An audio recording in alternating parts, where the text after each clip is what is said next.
اعوذ باللہ من الشیطان الرجیم بسم اللہ الرحمن الرحیم رب اشرح لی صدری ویسر لی امری واحلل عقدۃ من لسانی یفقہوا قولی۔ منتخب احادیث اکرام مسلم، مسلمانوں کے حقوق۔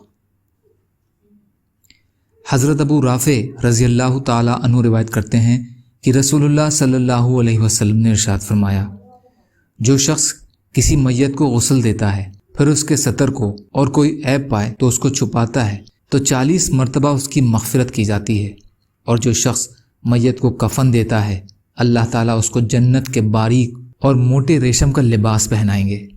مستدرک حاکم۔ حضرت ابو ہریرہ رضی اللہ عنہ روایت کرتے ہیں کہ نبی کریم صلی اللہ علیہ وسلم نے ارشاد فرمایا، ایک شخص اپنے مسلمان بھائی سے دوسری بستی میں ملاقات کے لیے روانہ ہوا۔ اللہ تعالیٰ نے اس شخص کے راستے پر ایک فرشتے کو بیٹھا دیا۔ جب وہ شخص اس فرشتے کے قریب پہنچا تو فرشتے نے اس سے پوچھا، تمہارا کہاں جانے کا ارادہ ہے؟ اس شخص نے کہا، میں اس بستی میں رہنے والے اپنے ایک بھائی سے ملنے جا رہا ہوں۔ فرشتے نے پوچھا، کیا تمہارا اس پر کوئی حق ہے جس کو لینے کے لیے جا رہے ہو؟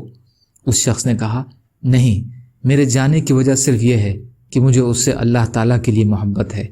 فرشتے نے کہا، مجھے اللہ تعالیٰ نے تمہارے پاس یہ بتانے کے لیے بھیجا ہے کہ جس طرح تم اس بھائی سے محض اللہ کے لیے محبت کرتے ہو، اللہ تعالیٰ بھی تم سے محبت کرتے ہیں۔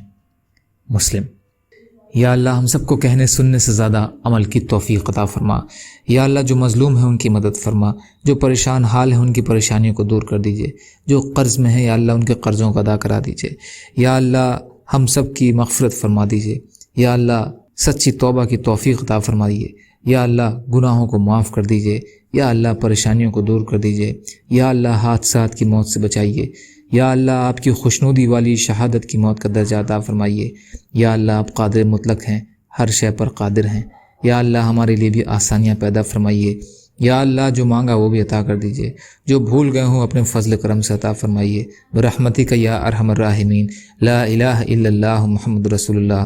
السلام علیکم۔